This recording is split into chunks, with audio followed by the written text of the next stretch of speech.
Right. Right. How does that work? Well, right. Yeah. Mitch, annoyingly no one's on yet, but yeah, might as well just check how it sounds whilst I'm waiting. Yeah.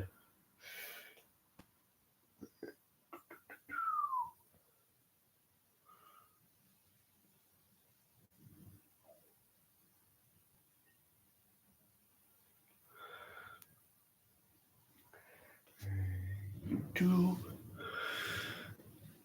God, I am so unprofessional. Yeah, well, what are you gonna do?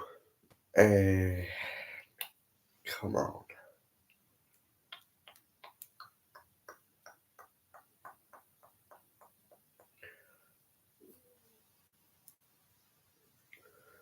Right.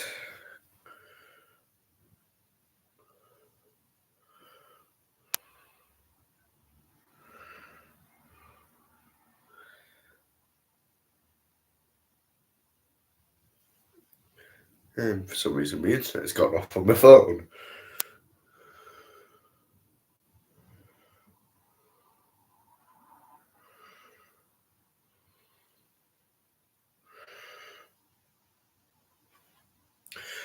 Right. Hey, we've got people. Hello, Sam. Just trying to make sure it's actually working. No, not that. Classic. Henry and Oliver from 311. There we go. Right. See how it sounds. Yeah, that'll do. Right. That should do. To quote Thomas, even though we're not on that book yet, that's good. Right. So, how is you? Yeah. Right. Right. Suppose may as well start with the free railway engines, because, yeah. And yeah, I'll be basically answering questions between stories or books, one of them anyway. But yeah. Right. Edward's Day Out. Once upon a time, there was a little engine called Edward. He lived in a shed with 5 other engines. They were all bigger than Edward and boasted about it.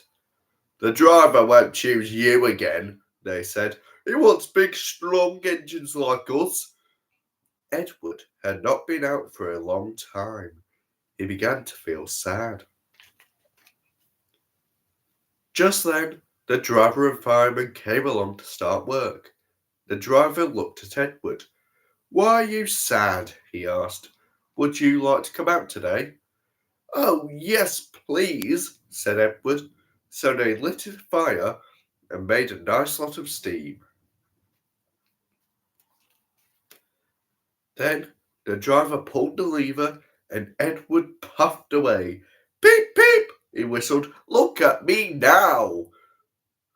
The other engines were very cross at being left behind. Away went Edward to collect some coaches. Be careful, Edward, said the coaches. Don't bump and bang us like the other engines do. So Edward came up to the coaches very, very gently, and the shunter fastened the coupling. Thank you, Edward, said the coaches. That was kind. We are glad that you are taking us out today. They went to the station where the people were waiting. Pip, pip, whistled Edward. Get in quickly, please. So the people got in quickly, and Edward waited happily for the guard to blow his whistle and wave his flag. He waited and waited. There was no whistle, no green flag. Pip, pip, pip, pip! Where is that guard? Edward was getting anxious. The driver and fireman asked the station master, "Have you seen the guard?" "No," he said. They asked the porter, "Have you seen the guard?" "Yeah, last night," said the porter. Edward began to get cross. "Are we ever going to start?" he said. Just then a little boy shouted, "Here he comes!" And there the guard was, running down the hill with his flags in one hand and a sandwich in the other. He ran onto the platform, blew his whistle, and jumped into his van. Edward puffed off. He did have a happy day. All the children ran to rave. Oh, fudge. Edward puffed off. He did have a happy day. All the children Really? Edward puffed off. He did have a happy day. All the children ran. Oh, come on! I can't get this one line. All the children.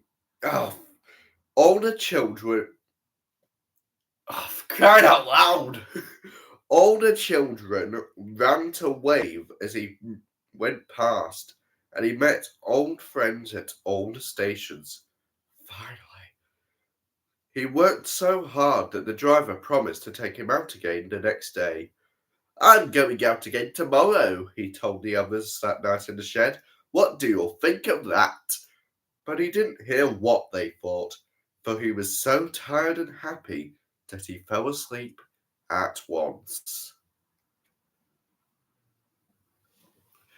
Read the words. Yeah! Thank you, Sherlock! I'm not even going to get mad at that. Oh my god, I've got the book right in front of me and I can't get that one line. Oh, Jesus Christ. Just wait until I start trying to voice Donald Douglas. That'll be hell, that will. Oh my god. Oh. Right. Yeah. Suppose now for Edward and Gordon. And off the cool down. Yeah, I don't even know how you do that. Is it this?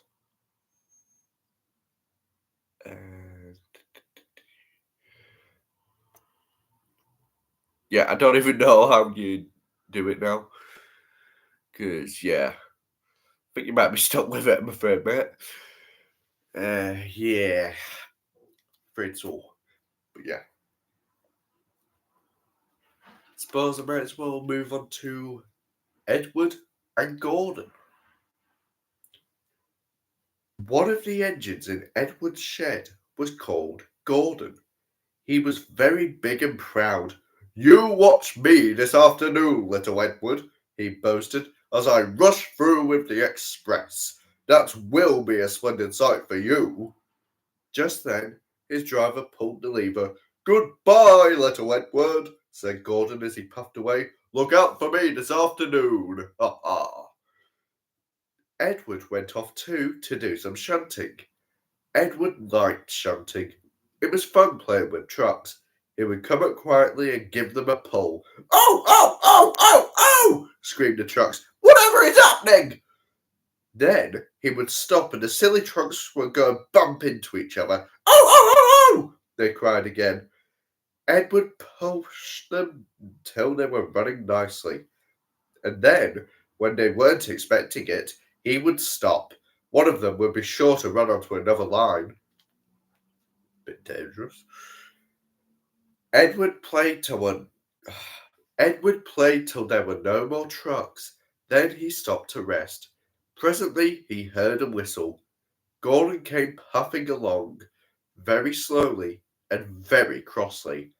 Instead of nice shining coaches, he was pulling a lot of very dirty coal trucks. "A goods train! A goods train! A goods train!" he grumbled. "The shame of it! The shame of it! Oh, the shame of it!" He went slowly through with the trucks clattering and banging behind him. Edward laughed and went to find some more trucks. Soon afterwards, a porter came and spoke to his driver. "Gordon can't get up the hill. Would you take Edward and push him, please?" They found Gordon halfway up the hill and very cross. His driver and fireman were talking to him severely. "You are not trying." "I can't do it," said Gordon. "The noisy trucks hold an engine back, so if they were coaches now, clean, sensible things that run quietly, that would be different." Edward's driver came up. "We've come to push," he said. "No use at all," said Gordon. "You wait and see," said Edward's driver. So they brought the train back to the bottom of the hill. Edward came up behind the brake van, ready to push. "Pip, pip, I'm ready," said Edward. "Puff, puff. No good," grunted Gordon. The guard blew his whistle, and they pulled and pushed as hard as they could. "I can't do it, I can't do it, I can't do it," puffed Gordon. "I will do it, I will do it, I will do it," puffed Edward. "I can't do it, I will do it, I can't do it, I will do it, I can't do it, I will do it," they puffed together. Edward pushed and puffed and puffed and pushed as hard as ever he could, and almost before he realized it, Gordon found himself at the top of the hill. "I've done it, I've done it, I've done it," he said proudly, and forgot all about Edward pushing from behind. He didn't wait to say thank you, but ran on so fast that he passed 2 stations before his driver could make him stop. Edward had pushed so hard that when he got to the top, he was out of breath.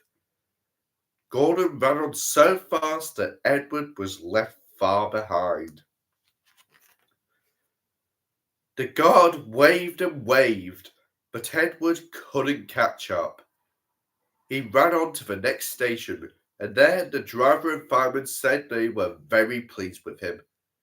The fireman gave him a nice long drink of water, and the driver said, "I'll get out my paint tomorrow and give you a beautiful new coat of blue with red stripes. Then you'll be the smartest engine in the shed."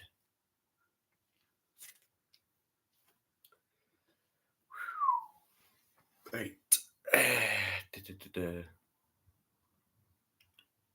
Is it edit?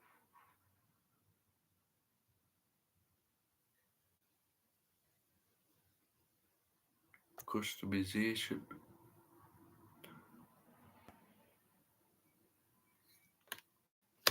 Oh, fudge. All alone, yeah.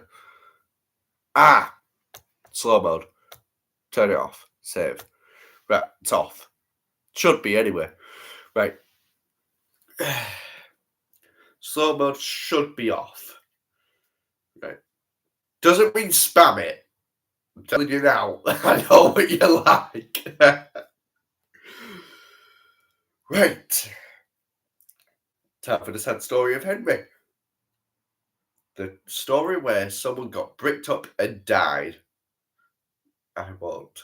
Yeah. Oh, no. Right. Sad story of Henry. Once. Oh, Jesus Christ, that was a voice crack. Let's try that again. Once, an engine attached to a train was afraid of a few drops of rain.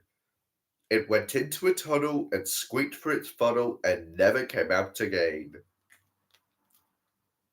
The engine's name was Henry. His driver and fireman argued with him, but he would not move. "The rain will spoil my lovely green paint and red stripes," he said.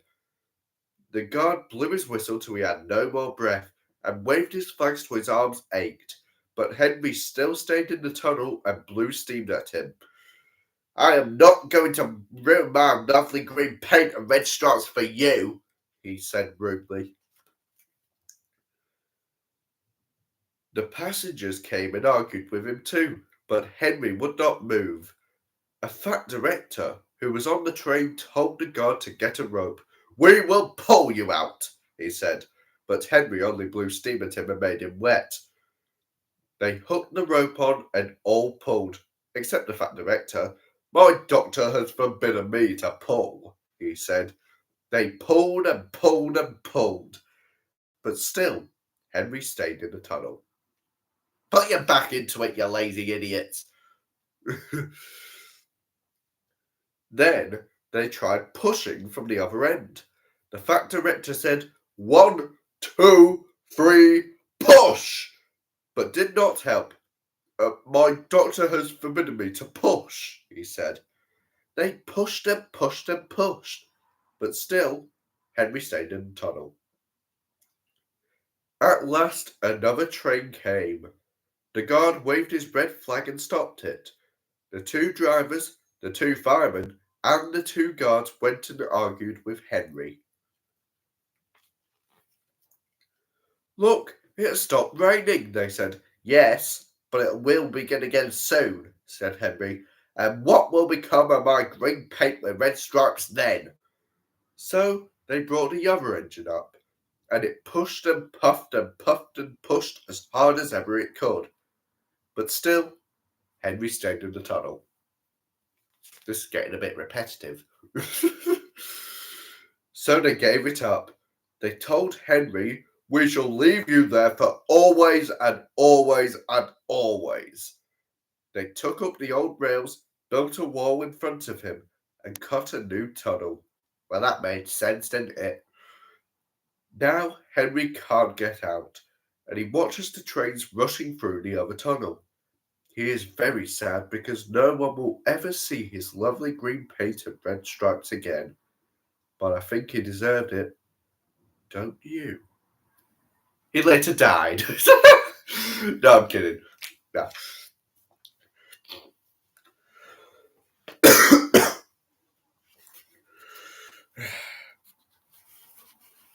Yeah, it was bloody cold.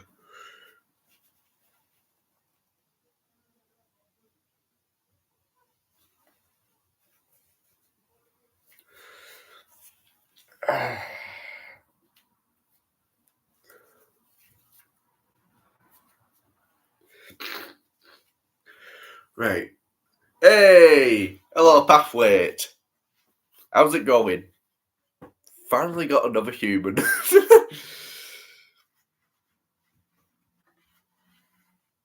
Right. Wait. Yeah, I'm doing good. Got a bit of a cold, but I don't care. I'm enjoying this. Even if I am only on Edward Gordon and Henry. But yeah, I'd say the main one I'm looking forward to, if I get to it, is probably going to be the Flying Kipper. Or at least Henry's book. Because, yeah, Henry is the goat. Eventually. Right. Edward, Gordon, and Henry.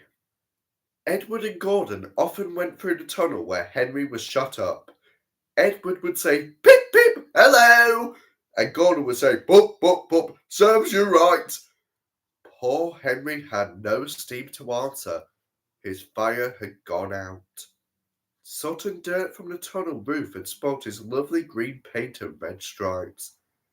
He was cold and unhappy, and wanted to come out and pull trains too.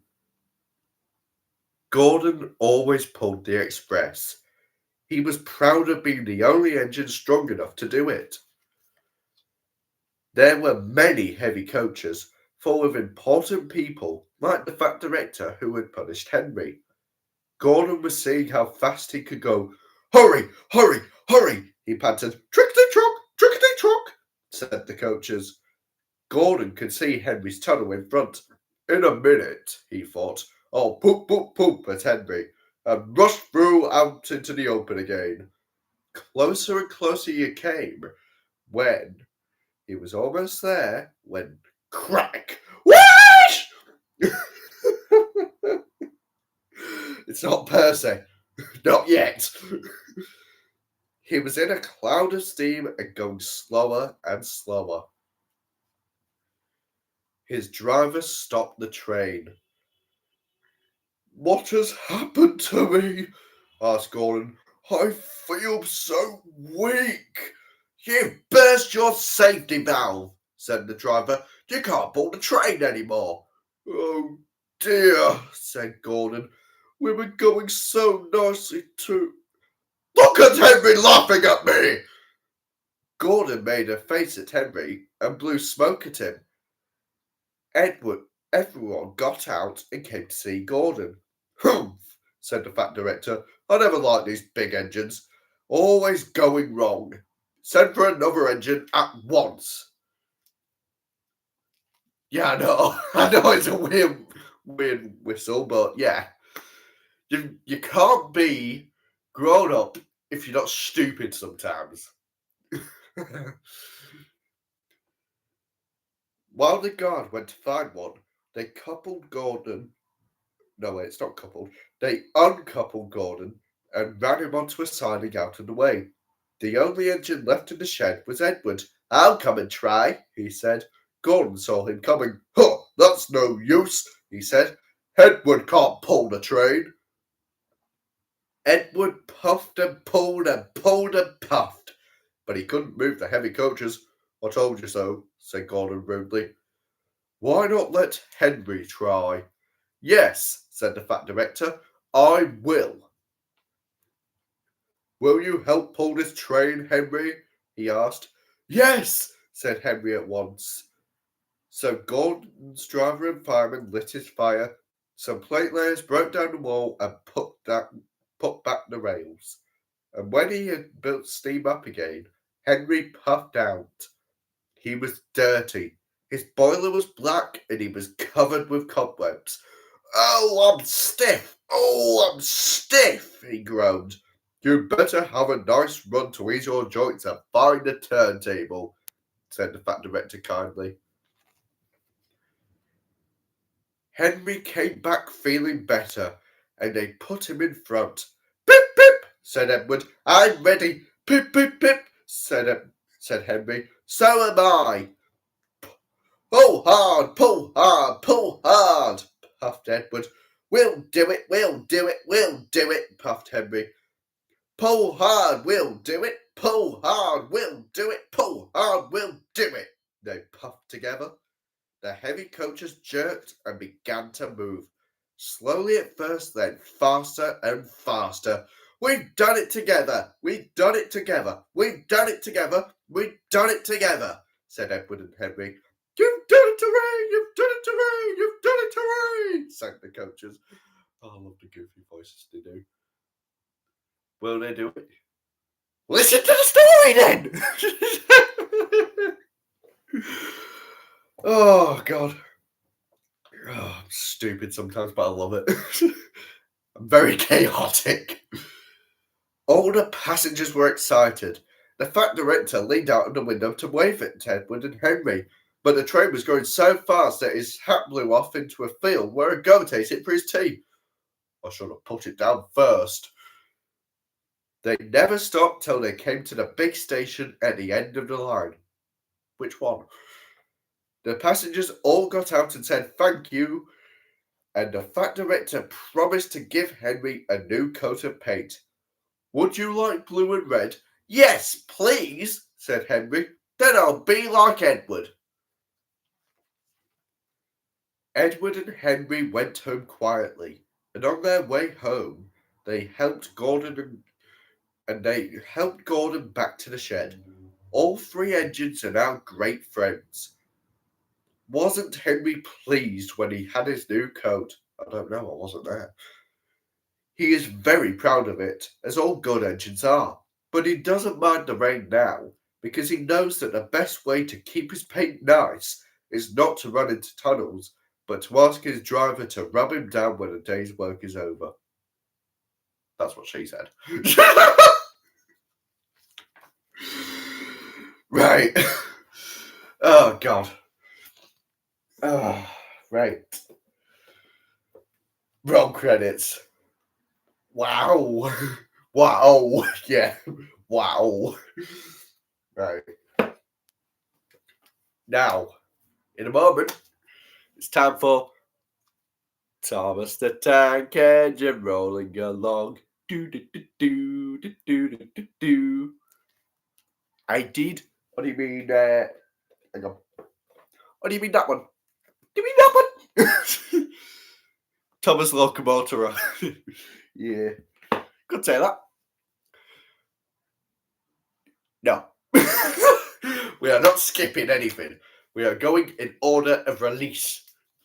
Besides, it wouldn't necessarily make sense because it takes place in present day and then goes back to basically the 1800s and then back to the start.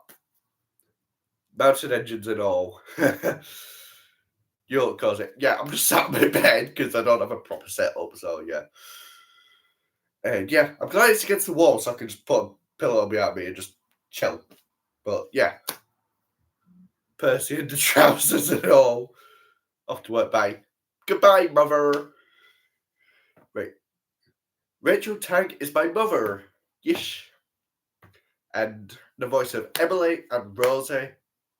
Possibly Annie and Clarabelle as well.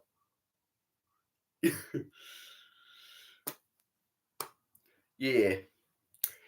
Right. Back. Do I do a Wilbert sort of voice for the forward?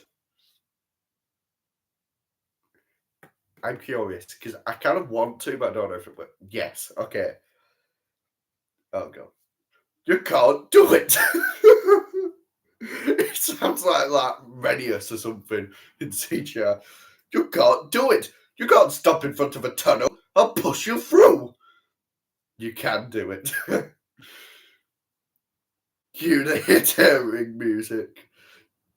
Dude. That's how you're getting. Right. Dear Christopher, here is your friend Thomas the Tank Engine. He wanted to come out of his station yard and see the world. These stories tell you how he did it. I hope you will like them because you helped me to make them. Your loving Daddy. Except it's not your daddy. It is Henry and Oliver fan 311, aka Aiden. Don't be silly, Aiden. Fuck you, I'm gonna be silly. Look at me go! Name the reference. If you know, you know.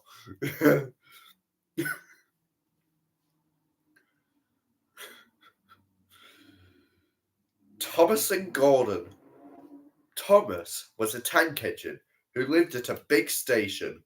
He had 6 small wheels, a short stumpy funnel, a short stumpy boiler, and a short stumpy dome. He was a fussy little engine, always pulling coaches about. He pulled them to the station ready for the big engines to take out on long journeys. And when trains came in and the people got out, he would pull the empty coaches away so the big engines could go and rest. Yeah, take care of Christopher. I'm so in shock. Emily did it better. Hey, I did. I did do it better. Yeah, I can't do a Scottish accent, let alone a female one. If anything, it'd be more of a York accent, but yeah, whatever. He was a cheeky little engine too. He thought no engine worked as hard as he did, so he used to play tricks on them. He liked best of all to come quietly beside a big engine dozing on a siding and make him jump. That's what she said. Pip, pip, pip, pip, pip! Wake up, lazy bones! He would whistle. Why don't you work hard like me? Ha ha! Then he would laugh rudely and run away to find some more coaches.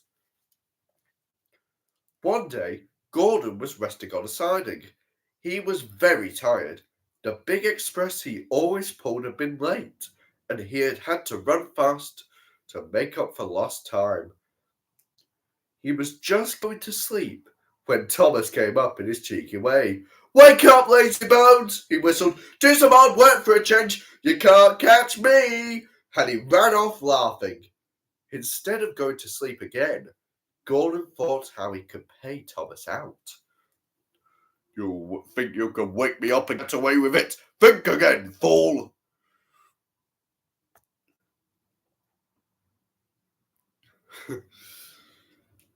One morning, Thomas wouldn't wake up. His driver and fireman couldn't make him start. His fire went out and there was not enough steam. It was nearly time for the express. The people were waiting, but the coaches weren't ready. At last, Thomas started.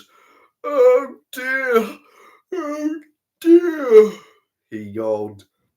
Come on, he said to the coaches. Hurry up! Thomas gave them a rude bump and started for the station. Don't stop dawdling, don't stop dawdling, he grumbled. Where have you been? Where have you been? Asked the coaches crossly. Why do we sound like Dowager Hat? Yeah. If Wilbert's on his era, he'd sue so fast. Yeah, that is true. You can't do it!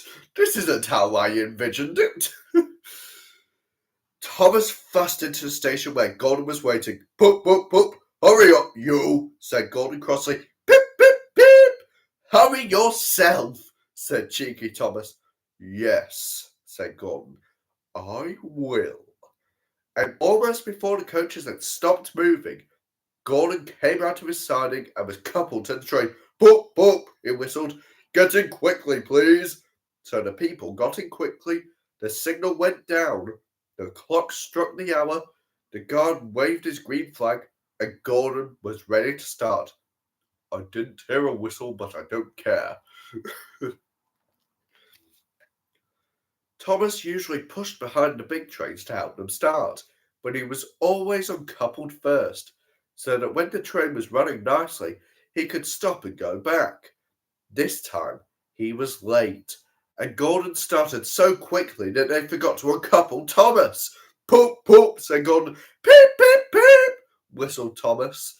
Come on, puffed Gordon to the coaches. Pull harder, puffed Thomas to Gordon. The heavy train slowly began to move out of the station. The train went faster and faster, too fast for Thomas. He wanted to stop, but he couldn't. Peep, peep! Stop! Stop! He whistled. Hurry, hurry, hurry! Laughed Gordon in front. You can't get away! You can't get away! Laughed the coaches. Poor Thomas was going faster than he had ever gone before. He was out of breath and his wheels hurt him, but he had to go on. I shall never be the same again, he thought suddenly. My wheels will be quite worn out. At last they stopped at a station. Everyone laughed to see Thomas puffing and panting behind. They uncoupled him, put him on a turntable, and then he ran onto his side and out of the way. Well, little Thomas, chuckled Gordon as he passed. Now you know what hard work means, don't you? Poor Thomas couldn't answer. He had no breath. He just puffed slowly away to rest and had a long, long drink. He went home very slowly and was careful afterwards never to be cheeky to Gordon again. Roll credits.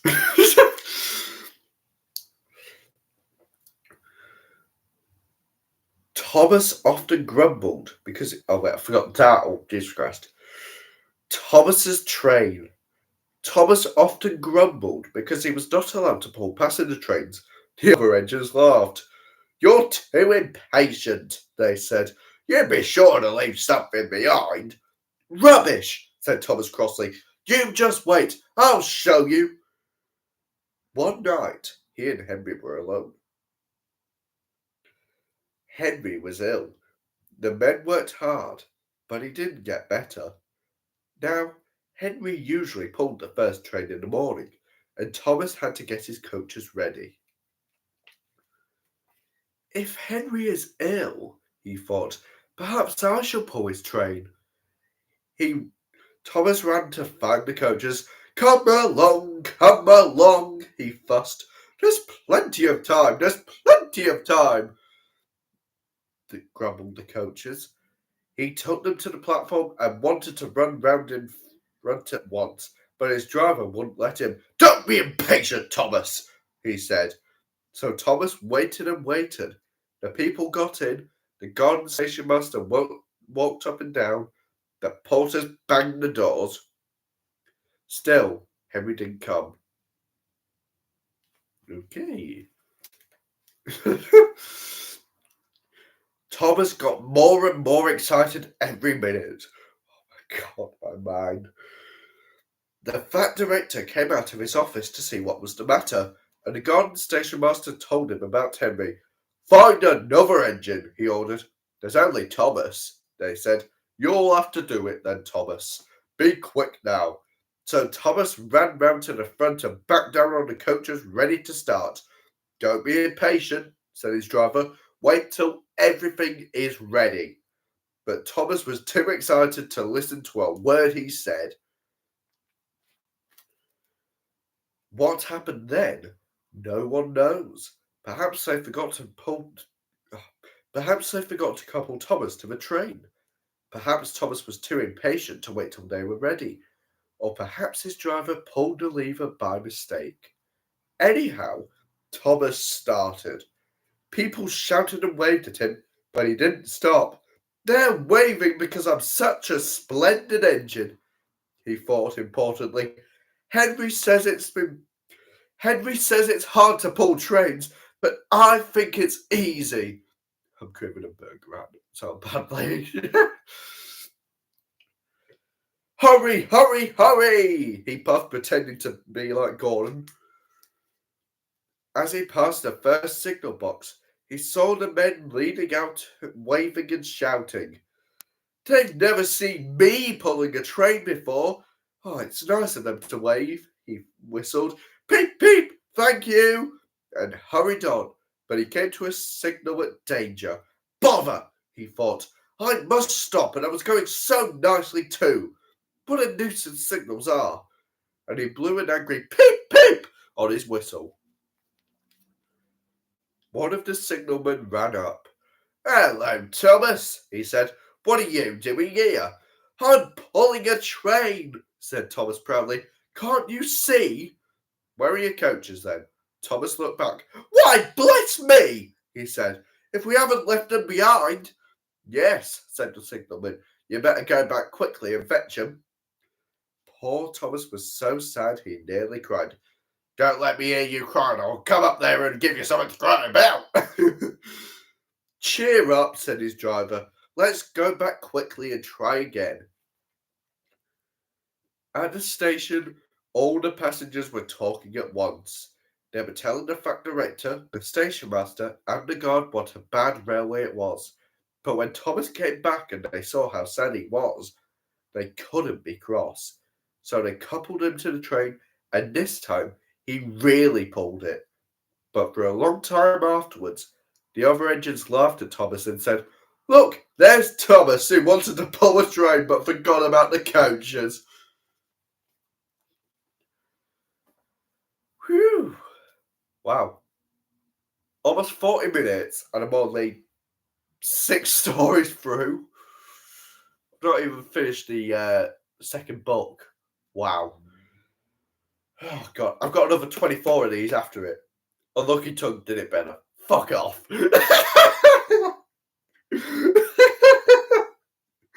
I don't care. I'm having fun with this. Leave me alone. Thomas and the trucks. Thomas used to grumble in the shed at night. I'm tired of pushing coaches. I want to see the world. The others didn't take much notice, for Thomas was a little engine with a long tongue. Oh my God, it stretches for miles.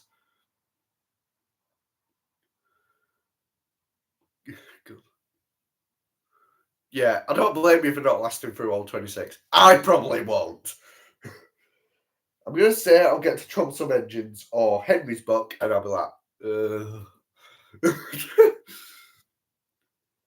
But one night, Edward came to the shed.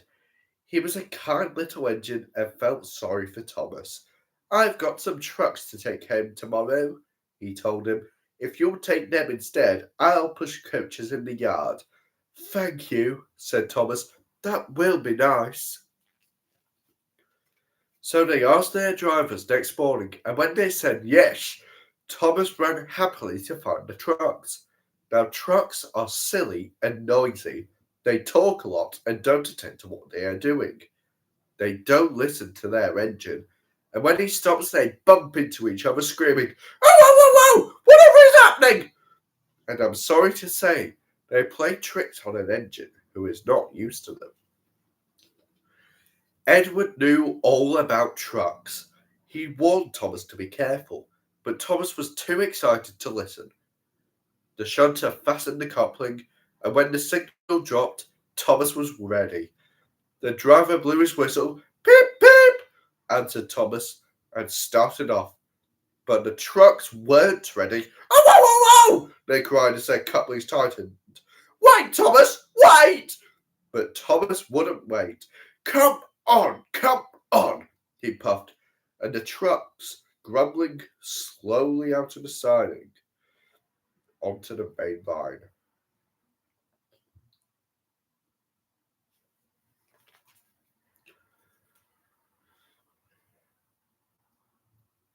Thomas was happy. Come along, he puffed. All right, don't fuss, grumbled the trucks. They clattered through stations and rumbled over bridges. Thomas whistled, peep, peep, and they rushed through the tunnel in which Henry had been shut up. Then they came to the top of the hill where Gordon had stuck. Steady now, steady, warned his driver, and he shut off steam and began to put on the brakes. Another bloody tissue. Bear with me. There we go.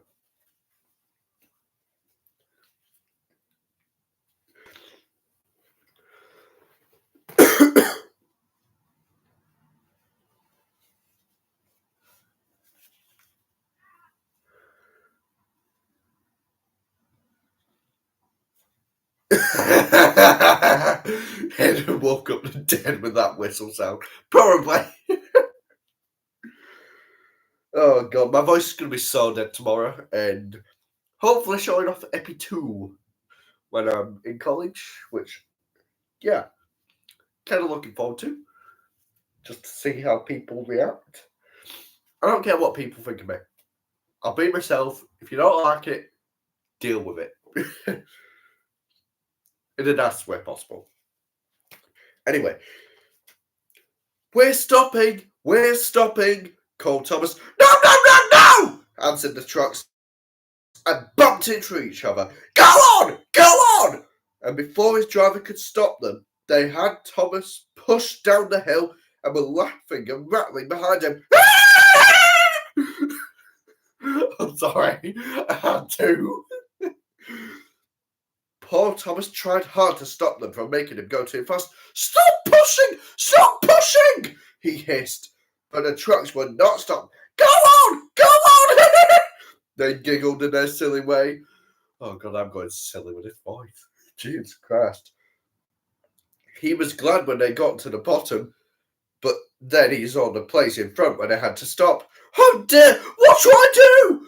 They rattled through the station, and luckily the line was clear as they swerved into the goods yard. Oh, groaned Thomas as his brakes held fast and he skidded along the rails. I must stop! And he shut his eyes tight. When he opened them, he saw he had stopped just in front of the buffers, and there watching him was the fat director. And then died again when he shouted, No. Pennywise, is that you? Yes, Georgie. Would you like a balloon? I know it's a Coke bottle, but it's the only red thing I've got available, apart from the pillow behind me, but I'm not moving that. No, wait, yes I am, because it fell. I've not even seen the film. God, I've had PTSD for years. Jesus. What are you doing here? He asked sternly. I brought Edward's truck, sir, Thomas answered. Why did you come so fast? I didn't mean to. I was pushed, said Thomas sadly.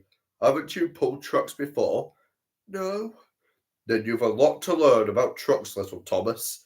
They are silly things that must be kept in their place. After pushing them around here for a few weeks, you'll know almost as much about them as Edward.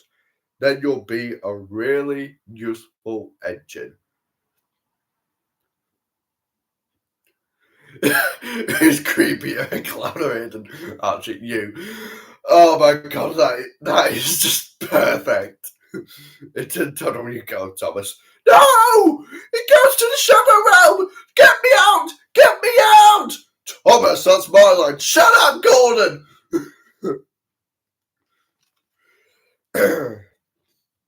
Oh, we're getting James. Right. I'm almost definitely going Keith Wickham style. Because I know when I did these audiobooks ages ago, I tried going like Victor Tensing style and I just wasn't happy with it and changed it like halfway through his book.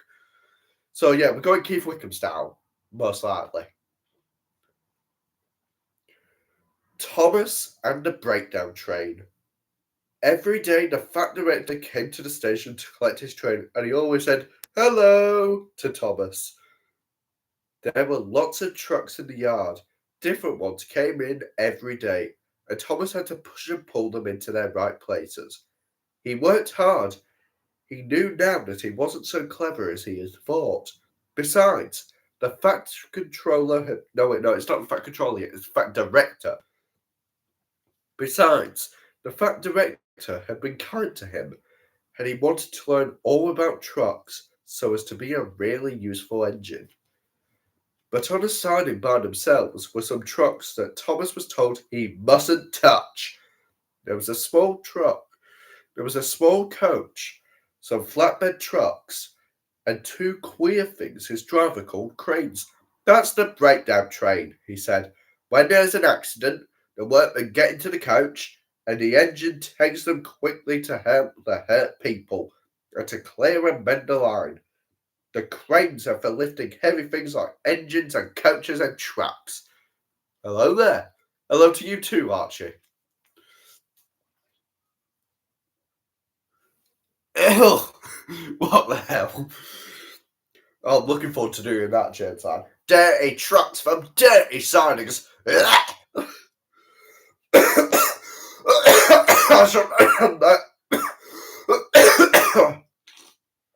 Ow. Ah, fuck. Oh my god, that made me eyes water. Jesus Christ. Oh, I blamed myself. Prostate, yeah. Oh. Oh.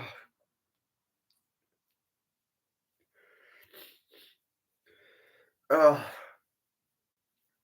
When was the last time you cleaned those glasses? Oh god. They get like that constantly on me.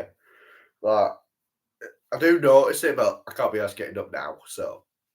Yeah, you're gonna have to put up with it however long you do this for, and holy French with... Holy French? What the hell? All hail the Holy French! It gives us milk and butter and chicken that's in a packet because it's processed to go on sandwiches. Oh yes, why have I gone Lexicon Norway? I don't know. He's not even appearing yet. Oh my god, I love being chaotic. Let me just improve my watching by covering Ian's face. Oh jeez. Yeah, I know they get like that, and I apologise for that, but yeah, I'll sort them afterwards. I can't be arsed right now.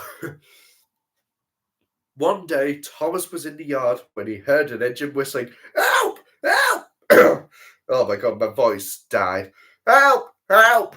And a goods train came rushing through much too fast. The engine, a new one called James, was frightened. His brake blocks were on fire, and smoke and sparks streamed out on each side. They're pushing me! They're pushing me! He panted. On, laughed the trucks, and still whistling, help! Help! Poor James disappeared under a bridge. I'd like to teach those trucks a lesson, said Thomas the tank engine. Presently, a bell rang in the signal box, and a man came running. James is off the line! The breakdown train! Quickly! He shouted. So Thomas was coupled on. The workmen jumped into their coach, and off they went. Thomas worked his hardest. Hurry! Hurry! Hurry! He puffed, and this time he wasn't pretending to be like Gordon. He really meant it. Bother those trucks and their tricks, he thought. I hope James isn't hurt. I can't feel anything, winced James. That wasn't even in the book, but I don't care. They found James in the trucks at a bend in the line. The brake van and the last few trucks were on the rails, but the front ones were piled in a heap. James was in a field with a cow looking at him. Moo! And his driver and fireman were feeling him all over to see if he was hurt. Oh my God, no. No, don't think of it like that. Don't think of it like that. Mommy! The man is touching me like Daddy does at home. No, I'm kidding. It's a George Carlin reference. Jesus. James, you're not going on the Xbox tonight. No, because I don't have hands. I have buffers and I'm a cripple now, cried James in response to Archie's call. No, it's a message. It's a message. Are we for real, Aiden? Sure. Oh no. Thomas pushed the breakdown train alongside. Then he pulled the unhurt trucks out of the way. Oh dear! Oh dear! They groaned. Serves you right! Serves you right! Puffed Thomas crossly. When the men put other trucks on the line, he pulled them away too. He was hard at work puffing backwards and forwards all afternoon. This will teach you a lesson. This will teach you a lesson, he told the trucks, and they answered, Yes, it will. Yes, it will, in a sad, groany, creaky sort of voice. Well, okay. They left the broken trucks and mended the line. Then, with 2 cranes, they put James back on the rails. He tried to move, but he couldn't, so Thomas helped him back to the shed. Thank you, Thomas. The fat director was waiting anxiously for them. Well, Thomas, he said kindly, I've heard all about it, and I'm very pleased with you. You are a really useful engine. James shall have some proper brakes and a new coat of paint, and you shall have a branch line all to yourself. Oh, sir, said Thomas happily. Come on, there we go. Now Thomas is as happy as can be. He has a branch line all to himself and puffs proudly backwards and forwards with 2 coaches all day. He is never lonely, because there is always some engine to talk to at the junction. Edward and Henry stop quite often and tell him the news. Gordon is always in a hurry and does not stop, but he never forgets to say boop boop to little Thomas, and Thomas always whistles pip pip in return. Yeah! My thoughts exactly, Tugboat. Yes. So, that was Thomas the Tank Engine rolling along, even though it's the books and not series 4. Cue the freeze frame with the credits. Yeah.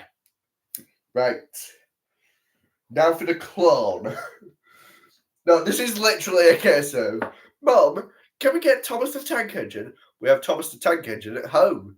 Thomas the Tank Engine at home. It's the same bucket 2 times in a row. Just, with James. Yeah.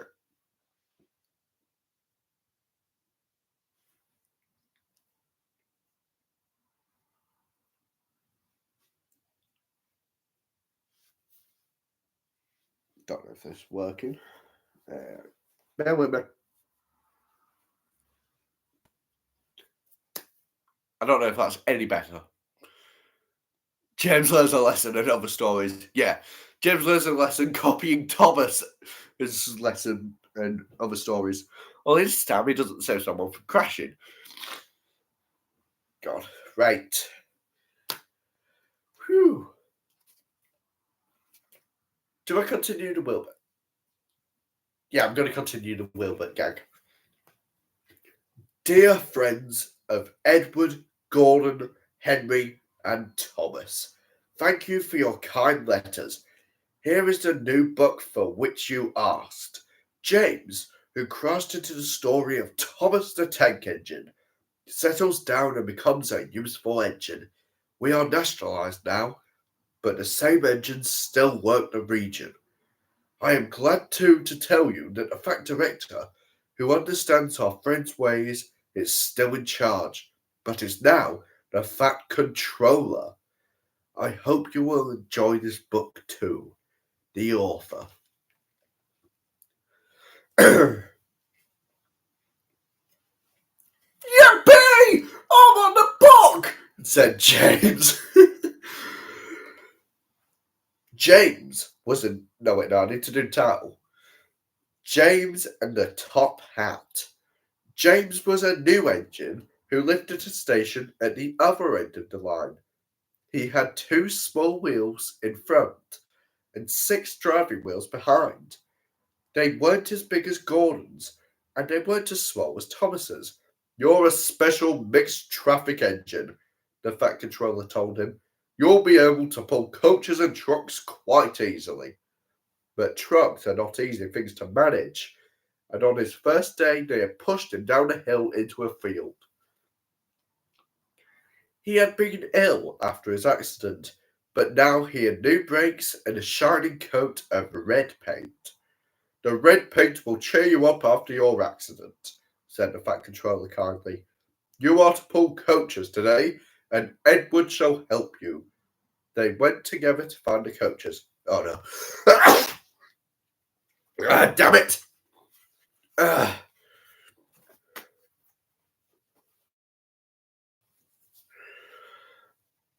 Bloody hell.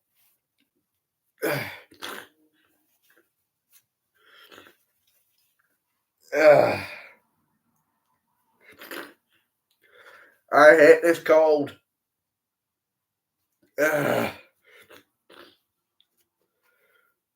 Why must it hit me? Say it, don't spray it, Thomas. I've still got a cold, James. Shut up. Oh, wait, no, I feel bad now because you voiced James for me. I'm basically telling you to shut up. No, I don't mean it like that, Jesus Christ. It works because talk about Danny, he voices James. Silly goose. Don't you start. No, wait, no, I'm going to quote episode 2. Oh, don't you start. Where's your light? Very happy.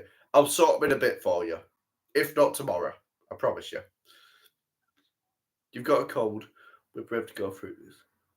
Yeah, it's not too bad. It's just that nose running, sneezing on occasion. But I'm alright myself. Just, a bit stuffed up. My smoke box doesn't feel sunny. It feels stuffed up. I'm literally that Henry voice. Well, Henry line. I'm just glad I'm not like early days Henry where I'm constantly ill. It's very rare. I'd like to think so anyway. Sorry if it bugs you at all. I have a stick. Okay, good for you. They went happily to find the coaches. Be careful with the coaches, James, said Edward. They don't like being bumped. Trucks are silly and noisy. They need to be bumped to taught to behave. But coaches get cross and will pay you out. They took the coaches to the platform and were both coupled on in front. The Fat Controller, the station master, and some little boys all came to admire James's shining red rods and red paint. James was pleased. I am such a splendid engine, he thought, and suddenly let off steam. Whoosh! The Fat Controller, the station master, and the guard all jumped, and a shower of water fell on the Fat Controller's nice new top hat. You should have got a red one! Just then, the guard blew his whistle. Just then, the whistle blew, and James thought they'd better go. So they went. Go on, he puffed to Edward. Don't push, puffed Edward. for he did not like starting quickly. "Don't go so fast! Don't go so fast!" grumbled the coaches. But James did not listen. He wanted to run away before the Fat Controller could call him back. He didn't even want to stop at the first station. Edward tried hard to stop, but the two coaches in front were beyond the platform before they stopped, and they had to go back to let the passengers out. Lots of people came to look at James, and as no one seemed to know about the Fat Controller's top hat, James felt happier. Presently, they came to the junction where Thomas was waiting with his two coaches. "Hello, James," said Thomas kindly. "Feeling better?" "That's right." "Ah, that's my guard's whistle. I must go. Sorry I can't stop. I don't know what the Fat Controller would do without me to run this branch line." And he puffed off importantly with his two coaches into a tunnel. "We have names." "Not yet, you don't. Shut up." Leaving the junction, they passed the field where James had his accident. The fence was mended, and the cows were back again. James whistled, but they paid no attention. They clattered through Edward's station yard and started to climb the hill beyond. "It's ever so steep, it's ever so steep," puffed James. I've done it before, puffed Edward. "It's steep, but we'll do it. It's steep, but we'll do it." The two engines puffed together as they pulled the train up the long hill. They both rested at the next station. Edward told James how Gordon had got stuck on the hill and he had to push him up. James laughed so much that he got hiccups and surprised an old lady in a black bonnet. She dropped all her parcels, and 3 porters, the station master, and the guard had to run after her, picking them up. James was quiet in the shed that night. He had enjoyed his day, but he was a little afraid of what the Fat Controller would say about his top hat.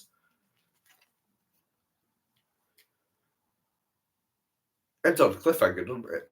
Oh my god, we've been going for an hour and 2 minutes. And that's the most notable thing to happen in Gronk's history. Yeah. Aside from Toby basically being told to fuck off and they got stranded, with James having to push him in with the express.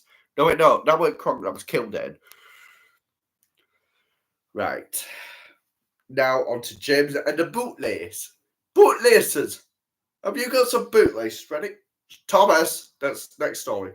What equipment are you using? My laptop. I'm literally just using my laptop. Because, yeah. Annoyingly, I don't have a proper microphone or anything like that. So, yeah. I apologise if the audio is a bit on the shit side. It's all I've really got. James and the bootlace.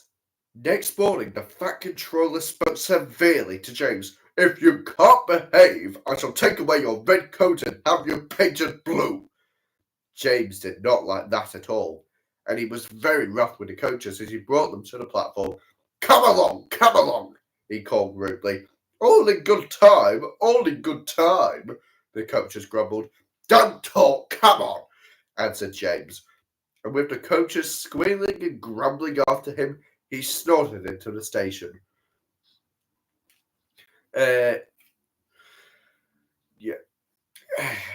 James was cross that morning. The Fat Controller had spoken to him, the coaches had dawdled, and, worst of all, he had to fetch his own coaches. Gordon never does, thought James, and he is only painted blue.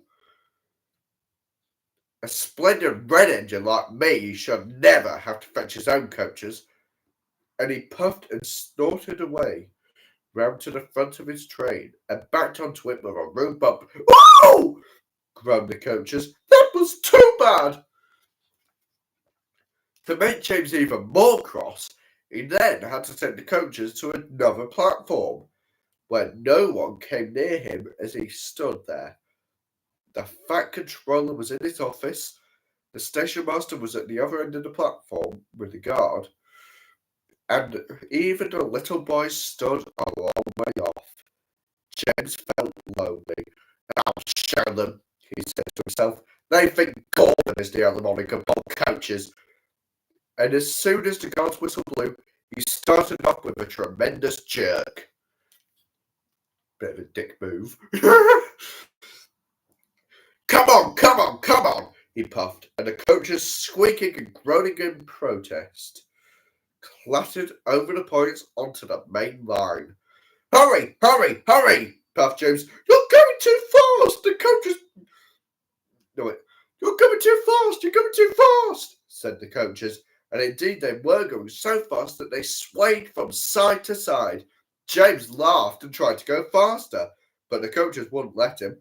We're going to stop, we're going to stop, we're going to stop, they said, and James found himself going slower and slower. What's the matter? James asked the driver. The brakes are hard on. Leak in the park, most likely. You banged the coaches enough to make a leak in anything. Okay. The guard and the driver got down and looked at the brake pipes all along the train. At last they found a hole where rough treatment had made a joint work loose. How shall we mend it? Said the guard. James's driver thought for a moment. Well, we'll do it with newspapers and a leather bootlace. Well, where's the bootlace coming from? Asked the guard. We haven't got one. Ask the passengers, said the driver. So the guard made everyone get out. Has anybody got a leather bootlace? He asked. They all said no, except one man in a bowler hat, whose name was Jeremiah Jobling, who tried to hide his feet. You have a leather bootlace there, I see, sir, said the guard. Please give it to me. I won't, said Jeremiah Jobling. Then, said the guard sternly, I'm afraid this train will just stop where it is. Then the passengers all told the guard, the driver, and the fireman what a bad railway it was, but the guard climbed into his van, and the driver and fireman made James let off steam. So they all told Jeremiah Jobling what a bad man he was instead. At last, he gave them his bootlaces. The driver tied a pad of newspapers around the hole, and James was able to pull the train. But he was a sadder and wiser James, and took care never to bump coaches again. Wow. Yeah, that seems most amusing to me. It's like, couldn't you just I don't know. You basically, did he ever give it back? It's like, he just reaches the next station, it's like, alright, I'm at my destination, give me my fucking laces back. We can't do that, sir. Why not? Because we're going to Vickerstown. I don't care, give me my laces. I'll sue you. Gotta love the herd mentality. Gotta love the herd mentality of the passengers and the weaponizing of James. Yeah. He's just like, make him give you his laces, or I'll give you burns. The Fat Controller's worst enemy, compensation. Oh god, yeah. Oh. Yeah. Troublesome trucks. James did not see the Fat Controller for several days. They left James alone in the shed, and did not even allow him to go out and push coaches and trucks in the yard. Oh dear, he thought sadly. I'll never be allowed out anymore. I shall have to stay in this shed for always, and no one will ever see my red coat again. Oh dear, oh dear. James began to cry. James' red engine was miserable. Tee-hee-hee, funny. Alfred, it's John. Hello, John! Just then, the Fat Controller came along. I see you are sorry, James, he said. I hope now that you will be a better engine. You have given me a lot of trouble. People are laughing at my railway, and I do not like that at all. I am very sorry, sir, said James. I will try hard to behave. Doesn't mean I'll do it, though. That's a good engine, said the Fat Controller kindly. I want you to pull some trucks for me. Run along and find them. So James puffed happily away, somehow growing legs. Here are your trucks, James, said a little tank engine. Have you got some bootlaters ready? And he ran off, laughing rudely. Oh, wow, wow, said the trucks, as James backed down on them. We want a proper engine, not a red monster. James took no notice and started as soon as the guard was ready. Come along, he puffed. We won't, screamed the trucks. But James didn't care, and he pulled the screeching trucks sternly out of the yard. The trucks tried hard to make him give up, but he still kept on. Sometimes their brakes would slip on, and sometimes their axles would run hot. Each time they would have to stop and put the trouble right, and each time James would start again, determined not to let the trucks beat him. Give up! You can't pull us! You can't! Called the trucks. I can and I will! Puffed James. And slowly but surely he pulled them along the line. At last they saw Gordon's Hill ahead. Look out for trouble, James, warned his driver. We'll go fast and get them up before they know it. Don't let them stop you. So James went faster, and they were soon halfway up the hill. I don't know why I made him Scottish. I'm doing it, he panted, but it was hard work. Will the top ever come? He thought. When, with a sudden jerk, it all became easier. Oh, damn it, he puffed impatiently. He puffed triumphantly. Hurrah, he thought. It's easy now, but his driver shut off steam. What the fuck are you doing? They've done it again, he said. We've left our tail behind. Look. The last 10 trucks were running backwards down the hill. The coupling had snapped, but the guard was brave. Very carefully and cleverly, he made them stop. Then he got out and walked down the line with his red flag. That's why it was easy, said James as he backed the other trucks carefully down. What silly things trucks are. There might have been an accident. Got to go in. Bye-bye, Sam. Thanks for sticking around when you did. Meanwhile, the guard had stopped Edward, who was pulling 3 coaches. Oddly specific. Shall I help you, James? Called Edward. No, thank you, answered James. I'll pull them myself. Good. Don't let them beat you. So James got ready. Then, with a peep, he was off. I can do it, he puffed. He pulled and puffed as hard as he could.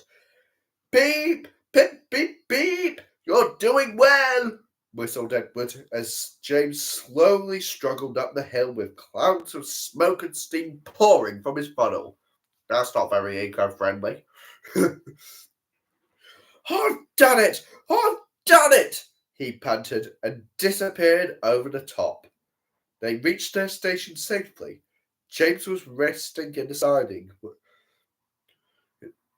in the yard when Edward puffed by with a cheerful beep, beep. Then, walking towards him across the rails, James saw the Fat Controller. Oh dear, what will he say? He asked himself sadly. But the Fat Controller was smiling. I was in Edward's train and saw everything, conveniently, he said. You've made the most troublesome trucks on the line behave. After that, you deserve to keep your red coat. Can I just comment on how Edward is just blocking the entire main line? Like, Jesus Christ. What if 98462, if he's still there, was just coming through and just smacked into him? It'd be telling a bad engine all over again. Maybe it was. Yeah.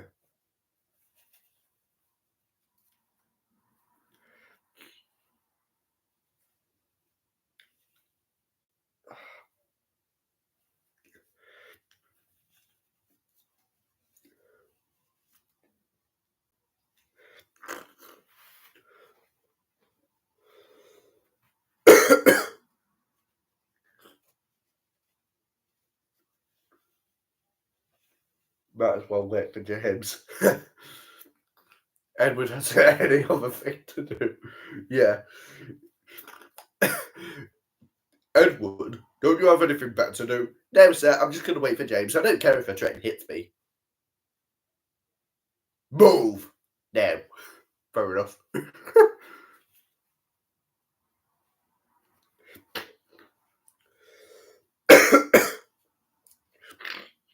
Right. Sorry if we called bugs you at all. I can't help it, but yeah. James and the Express. Sometimes Gordon and Henry slept in James's shed, and they would talk of nothing but bootlaces. James would talk about engines who got shut up in tunnels and stuck on hills, but they wouldn't listen, and went on talking and laughing. You talk too much, little James, Gordon would say. A fine, strong engine like me has something to talk about. I'm the only engine who can pull the express. When I'm not there, they need two engines. Think of that. How dare you be ill? How dare you not be ill? I've pulled expresses for years and have never once lost my way. I seem to know the right line by instinct, said Gordon proudly. Every wise engine knows, of course, that the signalman works the points to make engines run on the right lines. But Gordon was so proud that he had forgotten. Wake up, James, he said next morning. It's nearly time for the express. What are you doing? Odd jobs? Ah, well, we all have to begin somewhere, don't we? Run along now and get my coaches. Don't be late now. James went to find Gordon's coaches. They were now all shining with lovely new paint. He was careful not to bump them, and they followed him smoothly into the station, singing happily. We're going away! We're going away! I wish I was going with you, said James. I should love to pull the express and go flying along the line. He left them in the station and went back to the yard, just as Gordon, with much noise and pulling of steam, backed onto the train. The Fat Controller was on the train with other important people, and as soon as they heard the guard's whistle, Gordon started.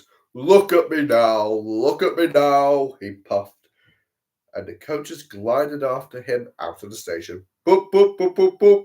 Goodbye, little James. See you tomorrow. James watched the train disappear round a curve and then went back to work.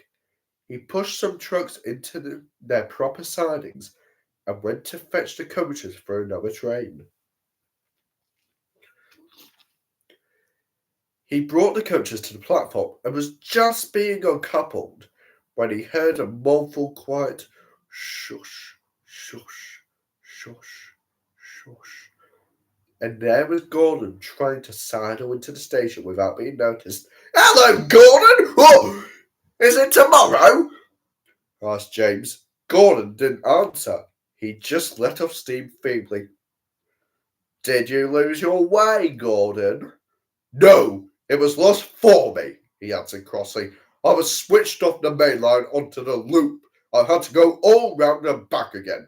Perhaps it was instinct, said James brightly. Meanwhile, all the passengers hurried to the booking office. We want our money back, they shouted. Everyone was making a noise, but the Fat Controller climbed on the trolley and blew the guard's whistle so loudly that they all stopped to look at him. Then he promised them a new train at once. Gordon can't do it, he said. Will you pull it for us, James? Yes, sir, I'll try. So James was coupled on and everyone got in again. Do your best, James, said the Fat Controller calmly. Then the guard's whistle blew and he had to run to get in. Come along, puffed James. You're pulling us well, you're pulling us well, sang the coaches. Hurry, hurry, hurry, puffed James. Stations and bridges flashed by. The passengers leaned out of the windows and cheered. They soon reached the terminus. Everyone said thank you to James. Well done, said the Fat Controller. Would you like to pull the express sometimes? Yes, please, answered James happily. Next day, when James came by, Gordon was pushing trucks in the yard. I like some quiet work for a change, he said. I'm teaching these trucks manners. You did well with those coaches, I hear. Good. We'll show them. And he gave his trucks a bump, making them cry, "Wow, wow, wow, wow!" James and Gordon are now good friends. James sometimes takes the express to give Gordon a rest. Gordon never talks about bootlaces, and they are both quite agreed on the subject of trucks. Right, there's Rip Off Thomas at home.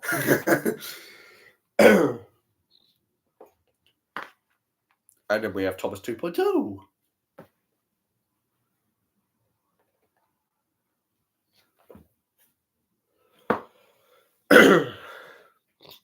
Have a bit of water. Because, yeah. Hydration.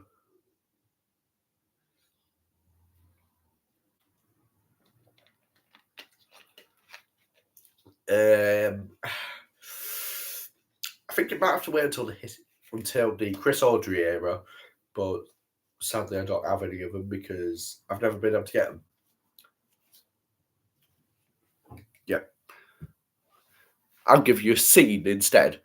If you can't push trucks properly, Henry, maybe you should go and talk to a tree instead. You know how much you like the forest. As a matter of fact, bossy boiler, the Fat Controller is inspecting the island for trees too close to the line. He's worried they might cause trouble. Pah! If I come across a tree, I'll just push him aside. Really?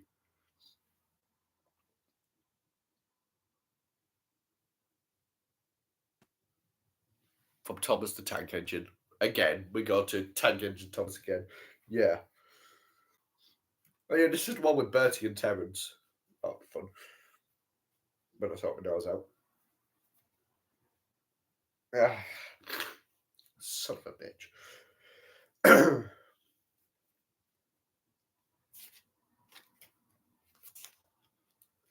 I don't know if I'm even going to be able to get through all of these today. Dear friends, here is news from Thomas's broadside. It is clearly no ordinary line. A life on it is far from dull.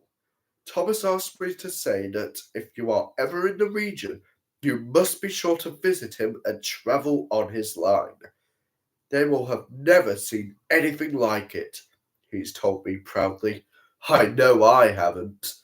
The author. Thomas and the Guard. Thomas the Tank Engine is very proud of his broadside.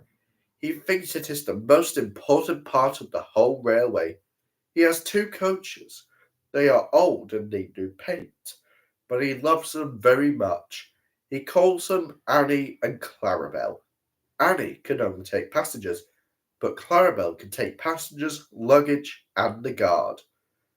As they run backwards and forwards along the line, Thomas sings them little songs, and Annie and Clarabelle sing too. When Thomas starts from a station, he sings, "Oh, come along, we're rather late. Oh, come along, we're rather late." And the coaches sing, "We're coming along, we're coming along." They don't mind what Thomas says to them, because they know he is trying to please the Fat Controller, and they know too that if Thomas is cross, he is not cross with them. He is cross with the engines on the main line who make him late. Oh, it's this famous scene. Here we go. One day, they had to wait for Henry's train. It was late. Thomas was getting crosser and crosser. How can I run my line properly if Henry is always late? He doesn't realise that the fat controller depends on me, he whistled impatiently. At last, Henry came. Where have you been, lazy bones? Asked Thomas crossly.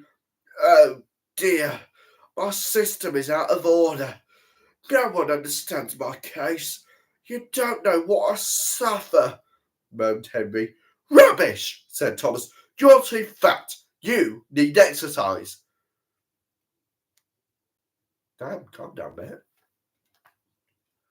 Lots of people with piles of luggage got out of Henry's train, and they all climbed into Annie and Clarabel. Thomas had to wait till they were ready. At last, the guard blew his whistle, and Thomas started at once.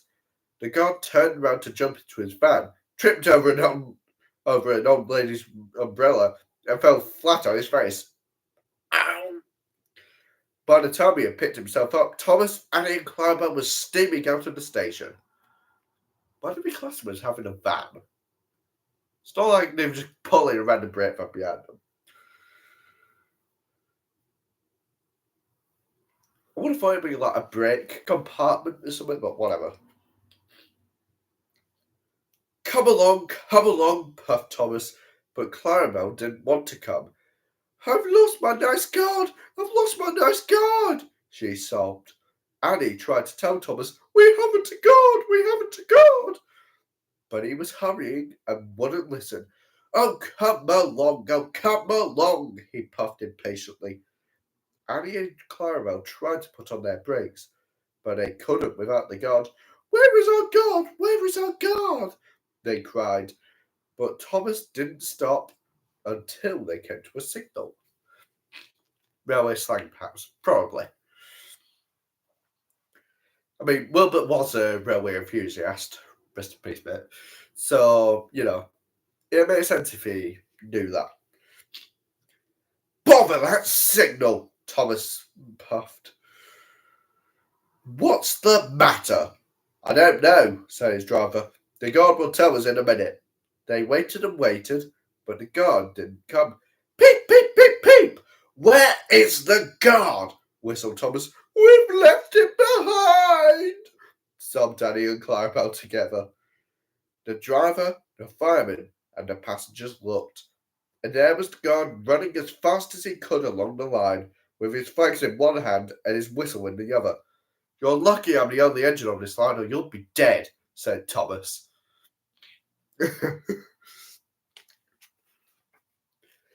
Everyone cheered him. He was very hot, so he sat down and had a drink and told them all about it. I got left behind, so I ran after you. The end. I'm very sorry, Mr. Guard, said Thomas. It wasn't your fault, Thomas. It was the old lady's umbrella. Oh, look, the signal's down. Let's make up for last time. Annie and Clarabel were so pleased to have their guard again, they sang, as fast as you like, to Thomas all the way, and they reached the end of the line quicker than ever before. Wow. I'm only on the third book. Fourth book. Wow. It's already been an hour and a half. Wow. Right. Say an hour and 50. So, say 2 hours between 4 books. So, 1, 2, 4. 2, 3, 4, 5, 6, 7. Max of 7.5 hours. Shit. I don't think I'll get through all of it. I think I'll probably end up stopping around about Henry, maybe. Around about book 6 or 8. I don't know. One of them. Yeah. Don't want to go too long. Thomas goes fishing. Thomas's branch line had a station by a river, As he rumbled over the bridge, he would see people fishing. Sometimes they stood quietly by their lines. Sometimes they were actually jerking fish out of the water. Thomas often wanted to stay and watch, but his driver said no. What would the fat controller say if we were late? Thomas thought it would be lovely to stop by the river. I should like to go fishing, he said to himself longingly. Every time he met another engine, he would say, I want to fish. They all had the same answer. Engines don't go fishing. Silly stick in the mud, he would snort impatiently. Thomas generally had to take in water at the station by the river. One day he stopped as usual, and his fireman put the pipe from the water tower in his tank. Then he turned the tap, but it was out of order, and no water came. Bother, said Thomas. I am thirsty. Never mind, said his driver. We'll get some water from the river. Maybe troublesome engines for the sake of your voice. Maybe. I'm definitely doing Percy's iconic whoosh meme, just for the sake of it. If I could get his voice right, because when I was doing my audiobooks, I didn't do troublesome engines because I don't want to, but I weren't sure on my Percy voice, and I just kind of lost motivation with it, but I definitely want to keep doing this eventually, over time anyway. Maybe every Wednesday until I've done them all. They found a bucket and some rope and went to the bridge. Then the driver let the bucket down to the water. The bucket was old and had 5 holes, so they had to fill it up, pull it up, and empty it into Thomas's tank as quickly as they could. There's a hole in my bucket, dear Liza, dear Liza. Or is it Liza? I don't know, sang the fireman. Never mind about Liza, said the driver. You empty that bucket before you spill the water over me.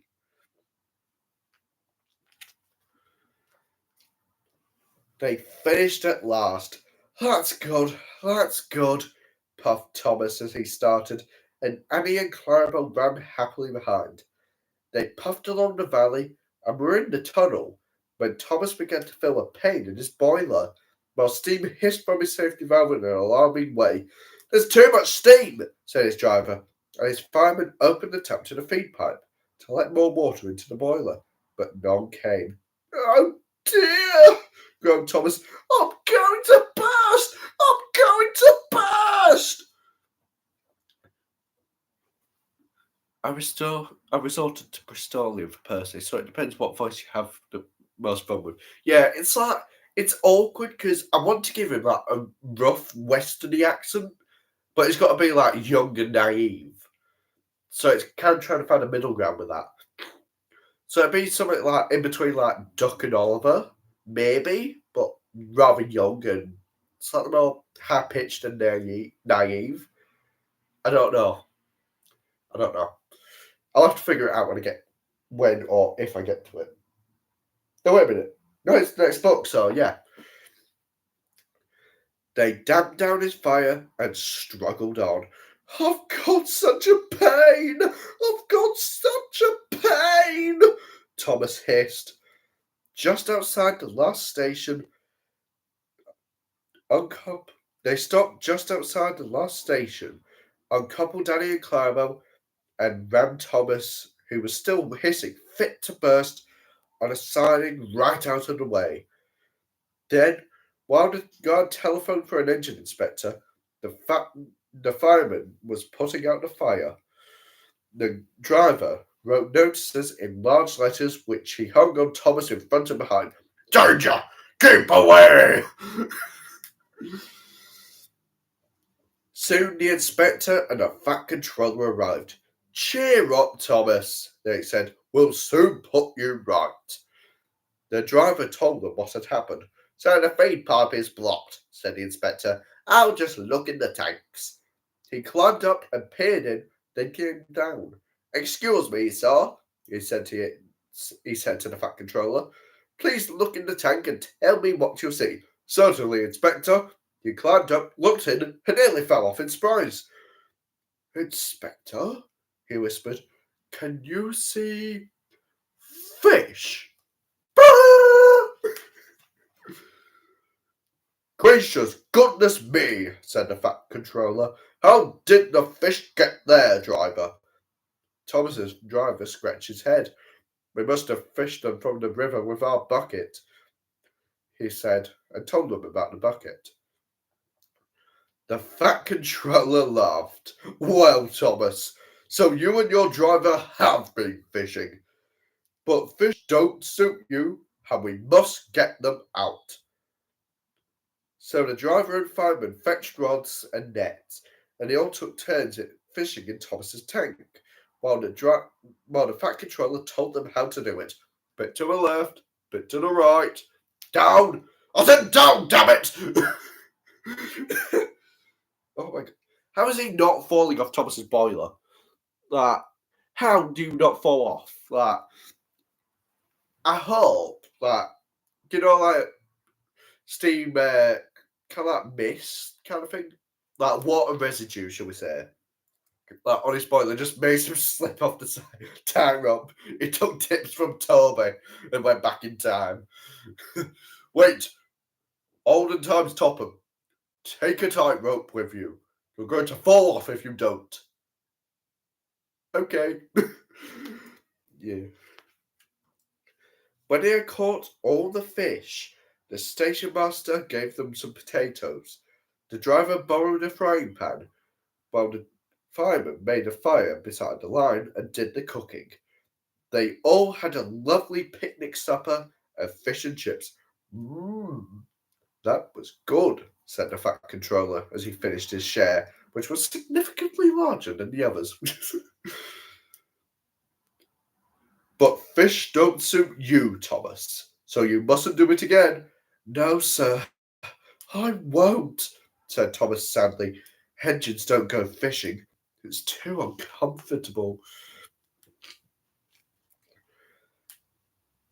Oh, it's time for Thomas Terence and the Snail. Autumn was changing the leaves from green to brown. The fields were changing too, from yellow stubble to brown earth. As Thomas puffed along, he heard the chug chug chug of a tractor at work. One day, stopping for a signal, he saw the tractor nearby. Hello, said the tractor. I'm Terence. I'm ploughing. I'm Thomas. I'm pulling a train. What ugly wheels you've got. They're not ugly. They're caterpillars, said Terence. I can go anywhere. I don't need rails. Jesus Christ, I was called him Trevor then. Whoops. I don't want to go anywhere, said Thomas huffily. I like my rails, thank you. Thomas often saw Trevor working, but though he whistled, Terence never answered. I don't have a horn, so I can't do it. Winter came, and with it, dark, heavy clouds full of snow. I don't like it, said Thomas's driver. A heavy fall is coming. I hope it doesn't stop us. Pooh! Said Thomas, seeing the snow melt on the rails. Soft stuff, nothing to it. And he puffed on, feeling cold but confident. They finished their journey safely, but the country was covered, and the rails were two dark lines standing out in the white snow. You'll need your snowplow for the next journey, Thomas, said his driver. Pooh! Snow is silly soft stuff. It won't stop me. Listen to me, his driver replied. We are going to fix your snowplow on, and I want no nonsense, please. The snowplow was heavy and uncomfortable, and made Thomas cross. He shook it and he banged it, and when they got back, it was so damaged that the driver had to take it off. You're a very naughty engine, said his driver as he shut the shed door that night. If it were me, I'd just leave it open and make him freeze it, and serves you right. Oh, sorry, shivered Thomas next morning. Next morning, both driver and fireman came early and worked hard to mend the snowplow, but they couldn't make it fit properly. It was time for the first train. Thomas was pleased. I shan't have to wear it. I shan't have to wear it. he puffed to Annie and Climo. I hope it's all right. I hope it's all right. They whispered anxiously to each other. The driver was anxious too. It's not bad here, he said to the fireman, but it's sure to be deep in the valley. That's what she said. And now I need another freaking tissue. Brilliant.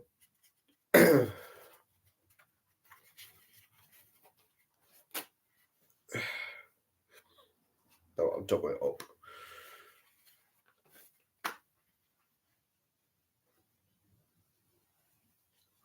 God.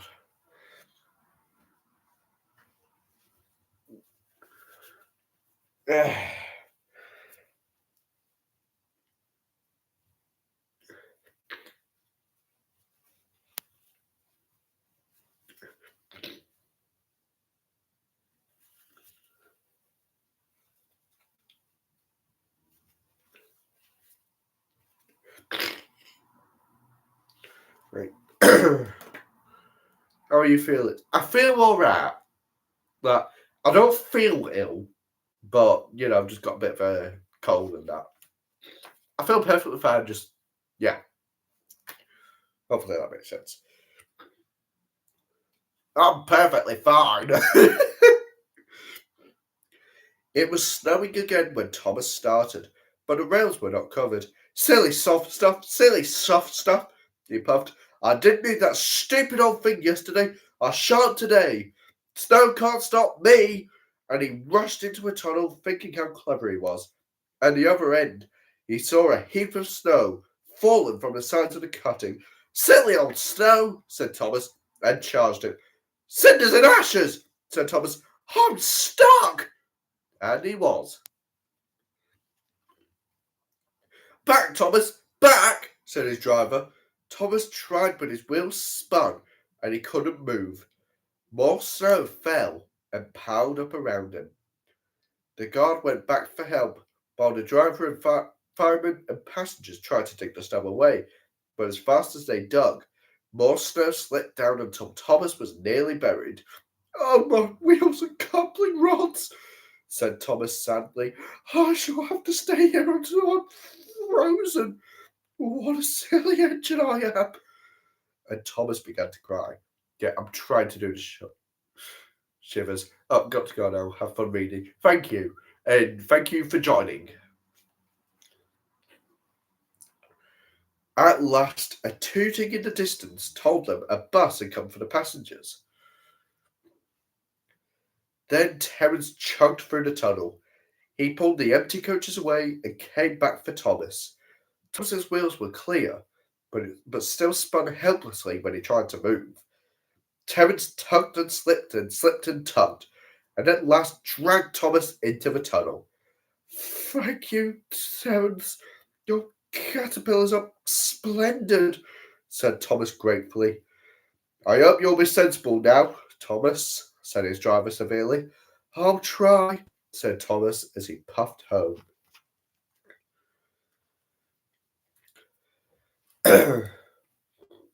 And then there was one.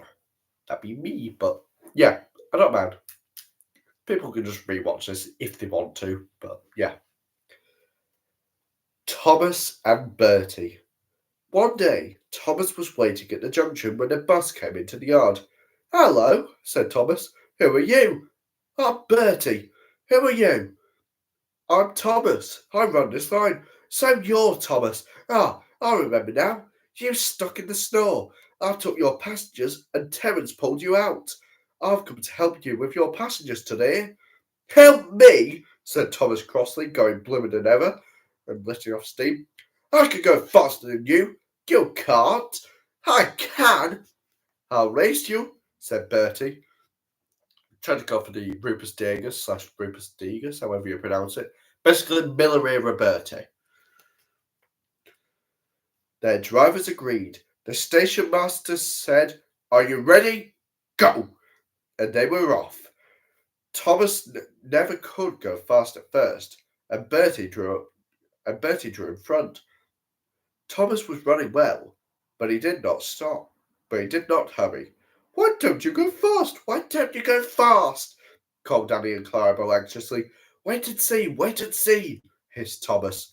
It's a long way ahead, a long way ahead, they wailed, but Thomas didn't mind.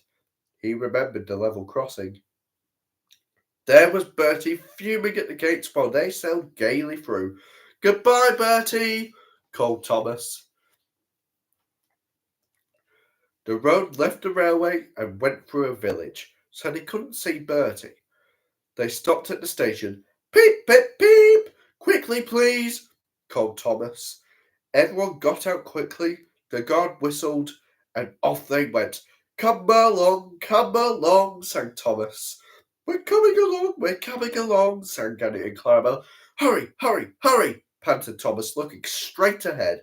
Then he whistled shrilly in horror, for there was Bertie, crossing the bridge and over the railway, tooting triumphantly on his horn. Oh, dearie me, groaned Thomas. He's a long way in front, wailed Annie and Clarabel. Steady, Thomas, said his driver. We'll beat Bertie yet, we'll beat Bertie yet, echoed Annie and Clarabel. We'll do it, panted Thomas bravely. Oh, bother, there's a station. As he stopped, he heard a toot. Goodbye, Thomas. You must be tired. Sorry I can't stop. We buses have to work too, you know. Goodbye. The next station was by the river. They got there quickly, but the signal was up. Oh dear, thought Thomas. We've lost. But he felt better after a drink. Then James rattled through with a goods train and the signal dropped, showing the line was clear. Hurrah, we're off! Hurrah, we're off! Puffed Thomas gaily. As they rumbled over the bridge, they heard an impatient toot toot. There was Bertie, waiting at the red light while cars and lorries crossed the narrow bridge in the opposite direction. Road and railway ran up the valley side by side, a stream tumbling between. Thomas had not crossed the bridge when Bertie started with a roar and soon shot ahead. Excited passengers in train and bus cheered and shouted across the valley. Now Thomas reached his full speed, and foot by foot, yard by yard, he gained, till they were running level. Bertie tried hard, but Thomas was too fast. Slowly but surely, he drew ahead, till, whistling triumphantly, he plunged into the tunnel, leaving Bertie toiling far behind. I've done it, panted Thomas. We've done it, hooray, chanted Annie and Clarabel, and whistling proudly, they whooshed out of the tunnel into the last station, stopping at the buffers. The passengers gave Thomas 3 cheers and told the station master and the porters all about the race. When Bertie came in, they gave him 3 cheers too. Well done, Thomas, said Bertie. That was fun, but to beat you over that hill, I should have to grow wings and become an aeroplane. Thomas and Bertie now keep each other very busy. Bertie finds people in the villages who want to go by train, and Thomas takes them to Thomas, while Thomas brings people to the station for Bertie to take home. They often talk about their race, but Bertie's passengers don't like being bounced about like peas in a frying pan, and the Fat Controller has warned Thomas about what happens to engines who race at dangerous speeds. So, although, between you and me, they would like to have another race, I don't think they ever will.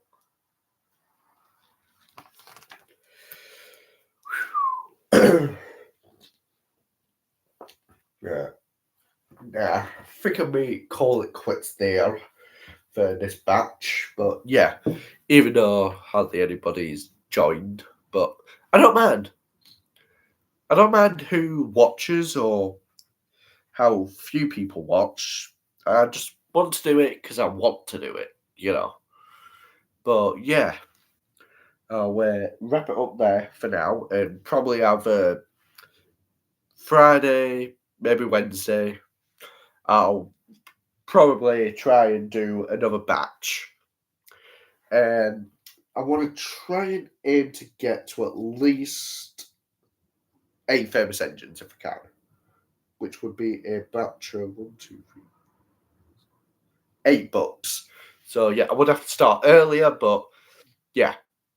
I hope people who joined and possibly came back to see what they missed, and well, those who possibly watch this at a later date, I hope you enjoyed the first 4 books, and obviously cutting out my stupidness in between stuff.